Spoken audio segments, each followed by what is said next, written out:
एक बार फिर से हमारे YouTube channel SB success point के ऑनलाइन प्लेटफॉर्म पर आपका स्वागत है। अपन फिजिकल केमिस्ट्री के पहले वीडियो में अपन ने बात की थी अभिक्रिया के वेग की या रासायनिक बलगति। जो चैप्टर अपन ने चालू किया था उसमें अभिक्रिया के वेग की बात की थी और अभिक्रिया के वेग के बाद में अपन ने पढ़ा था या अध्ययन किया था कि अभिक्रिया के वेग में यानी समय के आधार पर अभिक्रिया 3 प्रकार की होती हैं। और आज के अपन के जो वीडियो है, आज का जो वीडियो है, इसके अंतर्गत अपन अभिक्रिया के वेग की प्रकार की बात करेंगे। तो देखते हैं अभिक्रिया का वेग। अभिक्रिया का वेग 2 प्रकार का होता है।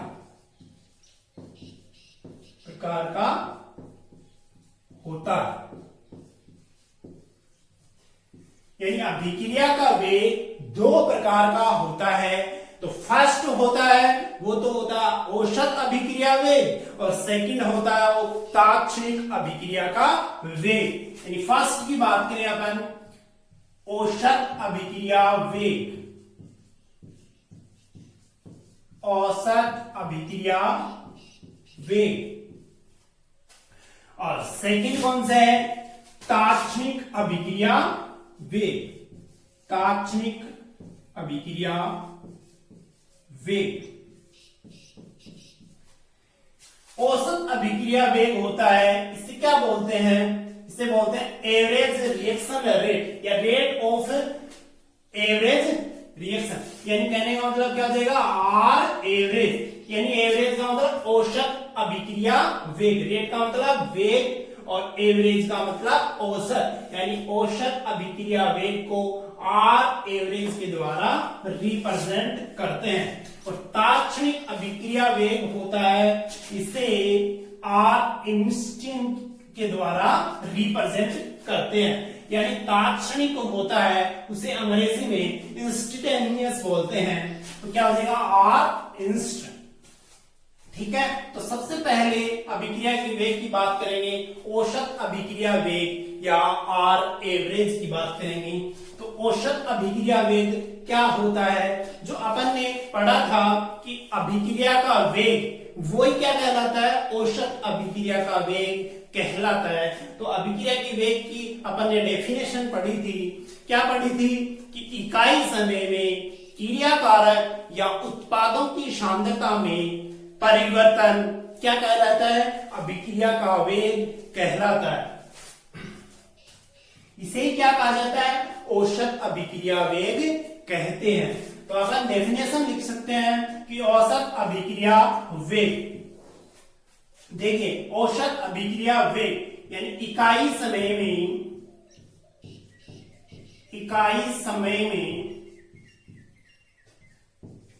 क्रिया कारक या उत्पादों की सांद्रता में होने वाले परिवर्तन को अभिक्रिया का वेग कहते हैं, अभिक्रिया का वेग कहते हैं। और यही अभिक्रिया का वेग क्या कहलाता है, औसत अभिक्रिया वेग कहलाता है। क्या लिख सकते हैं, यही अभिक्रिया का वेग औसत अभिक्रिया वेग या आर एवरेज कहलाता है, आर एवरेज कहलाता है। ये तो क्या होगी औसत अभिक्रिया वेग की डेफिनेशन हो गई। ठीक है, अब अपन इसके सूत्र की बात करें तो किस तरीके से इसका सूत्र आता है, देखो आर एवरेज क्या होता है कि अभिक्रिया के वेग का सूत्र जो साधारण सूत्र अपन ने पढ़ा था, क्या पढ़ा था कि सांद्रता में परिवर्तन बटे उसमें लगा समय, ये पढ़ा था अपन ने। तो अब एवरेज की बात करें तो क्या आ जाएगी, क्रिया कारक या उत्पादों की सांद्रता में परिवर्तन बटा समय, उनमें लगा समय। तो क्या हो जाएगी, del C upon del T, यानी सांद्रता को अंग्रेजी में क्या कहा जाता है, कंसंट्रेशन कहा जाता है। तो क्या हो जाएगा, R average plus minus del C upon del T, सांद्रता में परिवर्तन बटा उसमें लगा समय। तो आर एवरेज यानी क्रिया कारक और उत्पाद दोनों के लिए क्या हो जाएगा, डेल सी बटे डेल टी। क्रिया कारकों के संदर्भ में माइनस यानी ऋणात्मक चिन्ह लगता है और उत्पादों के संदर्भ में धनात्मक चिन्ह लगता है। ये क्यों लगता है इसके बारे में अपन अब चर्चा करेंगे अभी। तो देखिए, सबसे पहले अपन क्रिया कारकों के संदर्भ में बात करें। क्रिया कारकों के संदर्भ में, क्रिया कारकों के संदर्भ में अभिक्रिया का औसत वेग, औसत वेग यानी क्रिया कारकों के संदर्भ में अभिक्रिया का औसत वेग निकालें तो क्या होगा। तो देखते हैं, आर एवरेज क्रिया कारक होता है, उसे क्या कहा जाता है, अंग्रेजी में रिएक्टेंट कहा जाता है। मान लो कोई अभिक्रिया आर यानी क्रिया कारक आपस में अभिक्रिया करके किसका निर्माण करते हैं, प्रोडक्ट का निर्माण करते हैं, यानी उत्पादों का निर्माण करते हैं। तो क्या आ जाएगा, क्रिया कारकों के संदर्भ में आर एवरेज बराबर माइनस डेल आर यानी क्रिया कारकों की सांद्रता बटे उनमें लगा समय, बटे उनमें लगा समय। कहने का मतलब क्या हो जाएगा कि आर एवरेज बराबर माइनस डेल आर बटे डेल टी, यानी क्रिया कारकों की सांद्रता में परिवर्तन बटा परिवर्तन में लगा समय।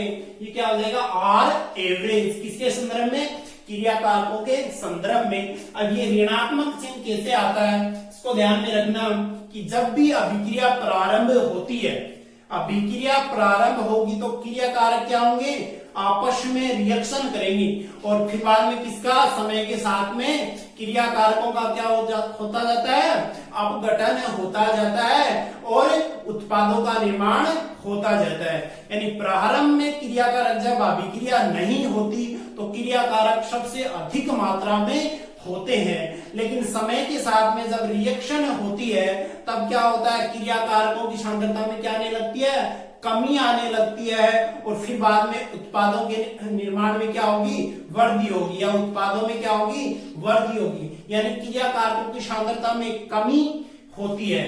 तो क्रिया कारकों की सांद्रता में समय के साथ में कमी होती है, तब कमी को किसके द्वारा रिप्रेजेंट करते हैं, ऋणात्मक या नेगेटिव चिन्ह के द्वारा प्रदर्शित किया जाता है। तो आपको समझ में आ गया होगा कि आर एवरेज क्रिया कारकों के संदर्भ में माइनस डेल आर बटे डेल टी, और नहीं आया तो अपन अभी ग्राफ बनाएंगे, उसके द्वारा आपको आसानी से समझ में आ जाएगा। देखिए, अब क्रिया कारकों के संदर्भ में अपन ग्राफ का अध्ययन करें तो ये तो क्या होगी, एक्स एक्सिस और ये वाई एक्सिस हो गई। एक्स एक्सिस की समथिंग तो क्या लेते हैं, समय को दर्शाते हैं, और वाई एक्सिस होती है उसमें को दर्शाते हैं क्रिया कारकों की सांद्रता को दर्शाते हैं। किसको दर्शाते हैं, क्रिया कारकों की सांद्रता को दर्शाते हैं, क्रिया कारकों की सांद्रता। अब देखो, प्रारंभिक क्रिया कारकों की सांद्रता, क्रिया कारक को अंग्रेजी में रिएक्टेंट बोलते हैं। तो प्रारंभ जीरो समय पर यानी टी बराबर जीरो, तो प्रारंभ की जो वैल्यू होगी वो क्या होगी, आर नोट। तो आर नोट पर क्रिया कारकों की सांद्रता क्या होगी, अधिकतम होगी। तो देखो, यहां से जीरो से स्टार्ट होता है, ऊपर की तरफ जाएंगे तो 0 1 2 3 4 5, ठीक है, इस तरीके से यानी वृद्धि होती है क्रिया कारक। और इधर समय में 0 1 2 3, ठीक है, समय को सेकंड में दर्शाते हैं, ठीक है, और सांद्रता को मोल प्रति लीटर में लिखा जाता है, ठीक है। अब देखो, ये प्रारंभ में आर नोट यानी प्रारंभिक क्रिया कारकों की सांद्रता कितनी है, आर नोट है। फिर बाद में समय के साथ में क्या होती है, क्रिया कारकों की सांद्रता घटती जाती है, इस तरीके से, लेकिन कभी भी शून्य नहीं होती, कभी भी शून्य नहीं होती। तो इस तरीके से अपन इसको ध्यान में रख सकते हैं। देखो प्रारंभ में ये क्या है, आर नोट है, और फिर बाद में समय के साथ में क्या है, क्रिया कारकों की सांद्रता में क्या आ रही है, कमी आ रही है, लेकिन जीरो नहीं होता, लेकिन जीरो नहीं होता। देखो T1 समय पर, मान लो T1 समय, ये तो नीचे तो क्या आ गया T1, और ये क्या है R1, यानी T1 समय पर क्रिया कारकों की सांद्रता कितनी है, R1 है। ठीक है, अब देखिए आगे T2 समय पर, ये क्या है, T2 समय है, T2 समय पर क्रिया कारकों की सांद्रता क्या हो गई, R2 हो गई। ये तो देखो R1 और R2 है, इन दोनों का अंतर है वो क्या कहलाता है, परिवर्तन कहलाता है, डेल R कहलाता है। और ये जो समय में जो परिवर्तन है वो क्या कहलाया, डेल T आ जाएगा। ठीक है, तो अपन क्या लिख सकते हैं, डेल यानी क्रियाकारकों की सांद्रता बटे समय, क्रियाकारकों के संदर्भ में अभिक्रिया का औसत वेग, तो डेल R बटे डेल T। अब डेल R बटे डेल T की जगह अपन क्या लिख सकते हैं आगे, R एवरेज बराबर ऋणात्मक, अब देखो डेल R की जगह अपन क्या लिख सकते हैं, R2 माइनस R1, अंतिम माइनस प्रारंभिक, यानी अंतिम तो इसका क्या है, R2 T2 समय पर और R1 T1 समय पर। तो अपन क्रिया कारकों की सांद्रता ऊपर लिखेंगे तो क्या आ जाएगा, R2 माइनस R1, R2 की सांद्रता माइनस R1 की सांद्रता बटे T2 माइनस T1, बटे T2 माइनस T1। अब देखिए ये ऋणात्मक चिन्ह नहीं लगा है। ठीक है, अब देखना कि R2 तो क्या है, देखिए यहां से 0 से स्टार्ट करेंगे तो R2 तो क्या है, कम है, और R1 है वो क्या अधिक है, तो R2 में से R1 घटा रहे, तो अधिक मात्रा किसकी है, R1 की अधिक मात्रा है, तो R1 की अधिक मात्रा है तो इसमें चिन्ह कौन सा लगा, ऋणात्मक, तो ऋणात्मक मान ज्यादा है तो इसका आंसर किसमें आएगा, ऋणात्मक आएगा। तो क्या हो जाएगा, R average minus R2 minus R1 बटे T2 माइनस T1। इस तरीके से अपन क्रिया कारकों के संदर्भ में अभिक्रिया का औसत वेग निकाल सकते हैं। और ये अभिक्रिया का क्या, क्रिया कारकों के संदर्भ में क्या हो गया, सांद्रता और समय के मध्य ग्राफ हो गया। ठीक है, अब अपन औसत अभिक्रिया के वेग को उत्पादों के संदर्भ में ज्ञात करना, क्या करना है, ज्ञात करना है। तो उत्पादों के संदर्भ में अभिक्रिया का वेग किस तरीके से निकालते हैं, देखो उत्पादों के संदर्भ में अभिक्रिया का औसत वेग R एवरेज बराबर अभिक्रिया का वेग यानी उत्पादों के संदर्भ में, तो समय के साथ उत्पादों की संख्या है या उत्पादों की मात्रा है वो क्या होती जाती है, बढ़ती जाती है। तो देखो इस तरीके से है कि उत्पाद को क्या बोलते हैं, प्रोडक्ट बोलते हैं, तो प्लस डेल P बटे डेल T। ठीक है, यानी उत्पादों की सांद्रता में परिवर्तन बटे उनमें लगा समय, और ये क्या होता है, धनात्मक होता है। तो इसका अपन ग्राफ जब बनाएंगे, देखो इस तरीके से अपन इसका ग्राफ बनाते हैं तो इसका मान क्या आता है, धनात्मक आता है। देखिएगा प्रारंभ में इसकी मात्रा है, उत्पादों की मात्रा है वो कितनी होती है, 0। जब अभिक्रिया स्टार्ट नहीं होती है तब उत्पादों की जो संख्या है वो कितनी होती है या मात्रा कितनी होती है, 0 होती है। तो 0 से स्टार्ट होगा और फिर बाद में समय के साथ में उत्पादों की सांद्रता या उत्पादों की सांद्रता है वो बढ़ती जाती है। तो एक तरफ तो क्या ले लिया, उत्पादों की सांद्रता, एक तरफ तो ले लिया उत्पादों की सांद्रता, और एक तरफ क्या ले लिया, समय। समय को किसमें मापते हैं, सेकंड में। ठीक है, अब देखो उत्पादों की सांद्रता बटे समय, ये हो गया। अब इसमें देखो T1 समय पर, T1 समय पर उत्पादों की सांद्रता कितनी है, P1 है, और T2 समय पर, इसको बढ़ा देता हूं, ये क्या है, T2 समय है, ये T2 समय पर उत्पादों की सांद्रता कितनी है, P2 है। इनका दोनों का अंतर आएगा वो क्या आएगा, डेल P। ठीक है, और T2 और T1 के मध्य जो अंतर आएगा वो क्या आएगा, डेल T। तो इसको अपन इसका विस्तार करेंगे तो क्या आएगा, आर एवरेज क्या आएगा, आर एवरेज बराबर क्या लिख सकते हैं अपन, डेल पी की जगह P2 माइनस पी, अंतिम माइनस प्रारंभिक, और बटे अंतिम समय माइनस प्रारंभिक समय। तो क्या होगा, P2 माइनस P1, P2 की सांद्रता और P1 की सांद्रता।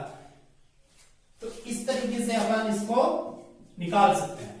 ठीक है, ये तो क्या हो गया अंतिम सांद्रता, और ये क्या होगी प्रारंभिक उत्पादों की सांद्रता। इसमें अंतिम उत्पादों की सांद्रता कितनी है, P2 है, और प्रारंभिक उत्पादों की सांद्रता P1 है। यानी अंतिम की ज्यादा प्रारंभिक की कम, अंतिम माइनस प्रारंभिक, अंतिम की ज्यादा, तो आंसर किसमें आएगा, पॉजिटिव आएगा, धनात्मक आएगा।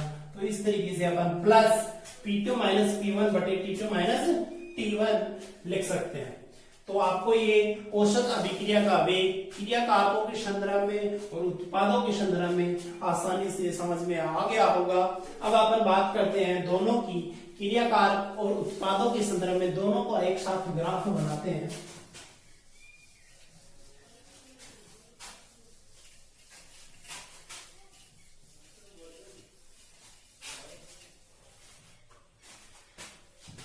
अब अपन बात करते हैं क्रिया कारक और उत्पादों के संदर्भ में, क्रिया कारक व उत्पादों के संदर्भ में ग्राफ की, यानी क्रिया कारक और उत्पाद दोनों के संदर्भ में अगर अपन ग्राफ बनाए तो वो किस तरीके से बनता है, तो वो देखना। ये तो इधर तो क्या लिख सकते हैं सांद्रता, और ये क्या हो गया समय होगा। सांद्रता और समय के मध्य क्या खींचते हैं, ग्राफ खींचते हैं। सांद्रता को किसमें मापते हैं, मोल प्रति लीटर में मापते हैं, और समय को सेकंड में मापते हैं। तो क्रिया कारकों के संदर्भ में जो ग्राफ आएगा वो क्या आएगा, प्रारंभिक क्रिया कारकों की सांद्रता क्या होती है, अधिकतम होती है, फिर बाद में समय के साथ में घटती जाती है, लेकिन ये कभी जीरो नहीं होती। क्या होता है, अनंत स्पर्शी होता है। और फिर उत्पादों के संदर्भ में देखें तो प्रारंभ में उत्पादों की मात्रा कितनी होती है, 0 होती है। फिर बाद में क्या होगा, समय के साथ में उत्पादों की सांद्रता बढ़ती जाती है। ये तो किसका ग्राफ है, रिएक्टेंट के संदर्भ में, और ये किसके संदर्भ में है, प्रोडक्ट के संदर्भ में। इस तरीके से क्रियाकारक और उत्पादों के संदर्भ में सांद्रता और समय के मध्य ग्राफ को आसानी से खींच सकते हैं या बना सकते हैं। अब अपन बात करेंगे दूसरे अभिक्रिया के वेग की, कौन सा है, ताक्षणिक अभिक्रिया का वेग। तो अपन नेक्स्ट बात करते हैं ताक्षणिक अभिक्रिया के वेग की। ताक्षणिक अभिक्रिया का वेग, ताक्षणिक अभिक्रिया का वेग। ठीक है, इससे पहले अपन ने 2 पॉइंट ध्यान में रखना है। 2 पॉइंट जैसे अपन ने पढ़ा था कि औसत अभिक्रिया का वेग, तो औसत अभिक्रिया के वेग में अपन ने एक ऋणात्मक चिन्ह लगाया था, एक धनात्मक चिन्ह लगाया था। तो ऋणात्मक चिन्ह के संदर्भ में बात करें तो ऋणात्मक चिन्ह किसके संदर्भ में लगता है, क्रिया कारकों की सांद्रता के संदर्भ में, क्योंकि समय के साथ में क्रिया कारकों की सांद्रता कम होती है। तो अपन नोट लगा के 2 बात लिख लेते हैं। क्या लिखते हैं, पहला पॉइंट, क्रिया कारकों की सांद्रता, क्रिया कारकों की सांद्रता में कमी ऋणात्मक तथा उत्पादों की सांद्रता में वृद्धि, उत्पादों की सांद्रता में वृद्धि धनात्मक मानी जाती है, धनात्मक मानी जाती है। ठीक है, एक तो आपको ये पहला पॉइंट याद रखना। फिर सेकंड पॉइंट क्या होगा, सेकंड पॉइंट अपन ने पढ़ा था कि क्या पढ़ा था कि अभिक्रिया का वेग है वो समय के साथ में क्या होता है, घटता जाता है। क्यों घटता है, तो इसकी बात करेंगे। देखो एक ग्राफ बनाते हैं इसके संदर्भ में। तो देखो एक तरफ तो ले लिया अभिक्रिया का वेग ले लिया, यानी रेट, आर, और समय के मध्य क्या करते हैं, ग्राफ खींचते हैं। समय को किसमें लेना है, सेकंड में लेना है। तो अभिक्रिया के वेग और समय के मध्य अगर ग्राफ खींचे तो क्या होगा, तो देखो प्रारंभ में अभिक्रिया का वेग यानी क्रिया कारक होते हैं प्रारंभ में तो अधिक मात्रा में होते हैं, तो इसलिए अभिक्रिया का वेग अधिकतम होगा। और फिर बाद में क्या होगा, फिर बाद में समय के साथ में क्रिया कारकों की सांद्रता घटने पर अभिक्रिया का वेग कम होता चला जाता है। प्रारंभ में तो चरघातांकी रूप में कम होता है और फिर धीरे धीरे कम होता है, लेकिन अंत में क्या हो जाता है, उपेक्षणीय हो जाता है, लेकिन कभी जीरो नहीं होता। यानी क्या होता है, अनंत स्पर्शी होता है। क्या होता है, अनंत स्पर्शी होता है। ठीक है, सेकंड पॉइंट आपको ध्यान में रहेगा कि अभिक्रिया के वेग और समय के मध्य जब ग्राफ खींचते हैं तब पता चलता है कि अभिक्रिया का वेग प्रारंभ में अधिकतम होता है, फिर बाद में धीरे धीरे क्या होता है, कम होता चला जाता है और अंत में उपेक्षणीय हो जाता है, लेकिन कभी जीरो नहीं होता। तो सेकंड बात करते हैं तात्क्षणिक अभिक्रिया के वेग की। तो तात्क्षणिक अभिक्रिया वेग सबसे पहले तो छोटा सा पॉइंट है, क्रिया कारकों के संदर्भ में, क्रिया कारकों के संदर्भ में। तो क्रिया कारकों के संदर्भ में तात्क्षणिक अभिक्रिया के वेग की बात करें तो क्या होगा, इससे पहले इसकी परिभाषा देख लेते हैं। तो तात्क्षणिक अभिक्रिया का वेग होता है किसी निश्चित क्षण पर अभिक्रिया के वास्तविक वेग को तात्क्षणिक अभिक्रिया का वेग कहते हैं। तो अपन लिख लेते हैं, किसी निश्चित क्षण पर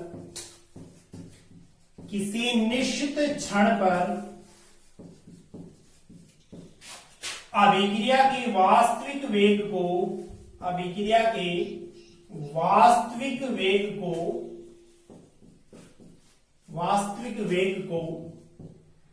तात्क्षणिक अभिक्रिया का वेग कहते हैं, आर इनिस्ट कहते हैं।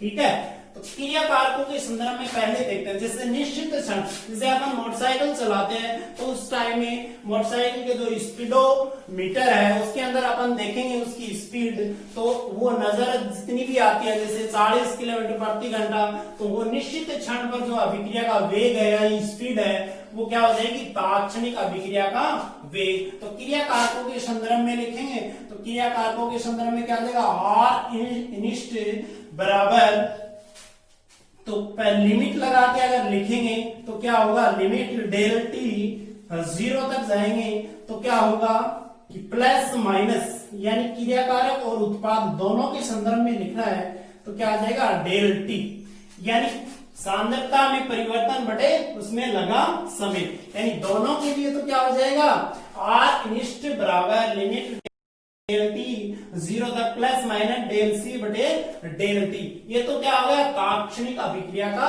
वेग। और क्रिया कारकों के संदर्भ में क्या आ जाएगा, आर इनिस्ट बराबर, अगर लिमिट नहीं लगाएंगे तो क्या होगा, अवकलन करना पड़ेगा। तो अवकलन किस तरीके से करते हैं, तो देखो इसको ऐसे भी लिख सकते हैं, डेल सी और डेल टी, यानी लिमिट को हटाएंगे तो क्या आ जाएगा, डीसी अपॉन dt, यानी समय के साथ में क्या कर देंगे, अवकलन कर देंगे। तो आर इनिस्ट क्रिया कारकों के संदर्भ में क्या लिखना है अपन को, डी, और सांद्रता की जगह क्रिया कारकों की सांद्रता आर बटे dt, और ये चिन्ह किसका आएगा, ऋणात्मक चिन्ह आएगा। ठीक है, क्यों, क्योंकि क्रिया कारकों की सांद्रता समय के साथ में घटती है। और उत्पादों के संदर्भ में अगर बात करें अपन तो क्या आएगा, आर इनिस्ट बराबर प्लस डी प्रोडक्ट की सांद्रता बटे dt। ठीक है, ये आ जाएगा। अब इसकी ग्राफ की बात करें तो ग्राफ क्या होगा, देखो ये आपको मालूम ही है कि उत्पाद होते हैं, उत्पादों का ग्राफ अगर बात करें उत्पादों की ग्राफ की तो क्या होगा, उत्पादों की सांद्रता बटे समय। तो उत्पाद प्रारंभ में क्या होते हैं, 0 होते हैं, फिर समय के साथ में बढ़ते जाते हैं। और क्रिया कारकों की सांद्रता की बात करें या क्रिया कारकों के संदर्भ में बात करें तो क्रिया कारक प्रारंभ में क्या होते हैं, अधिकतम मात्रा में होते हैं, फिर बाद में कम होते जाते हैं समय के साथ में। तो लिख लो दोनों तरफ समय सेकंड में, और ये उत्पादों की सांद्रता, उत्पादों की सांद्रता कंसंट्रेशन, ये क्या है, क्रिया कारकों की कंसंट्रेशन, और ये समय। ठीक है, अब देखो इसकी ढाल, ये क्या है, ढाल। तो ढाल देखो यहाँ पे क्या आ गया, थीटा, यानी थीटा का मान क्या है, 90 डिग्री से अबाव है। तो ढाल क्या होती है, tan थीटा। अगर 90 डिग्री से अबाव आती है तो क्या होता है, ऋणात्मक मान आता है। तो अपन को मालूम ही है क्रिया कारकों के संदर्भ में जो वेग आएगा वो क्या आएगा, ऋणात्मक आएगा। तो -dr/dt। और इसकी बात करें उत्पादों के संदर्भ में तो वो स्पर्श रेखा खींचेंगे तब क्या आएगा, थीटा का मान 90 डिग्री से कम आएगा। तो 90 डिग्री से कम है तो ढाल क्या हो जाएगी, पॉजिटिव हो जाएगी। तो उत्पादों के संदर्भ में अभिक्रिया का वेग क्या आता है, पॉजिटिव आता है। ये अपन की दोनों अभिक्रिया का वेग यानी तात्क्षणिक अभिक्रिया वेग और औसत अभिक्रिया वेग यानी दोनों कंप्लीट हो गए हैं। और दोनों के संदर्भ में अपन ने ग्राफ को भी आसानी से जान लिया है। आज के लिए इतना ही, धन्यवाद।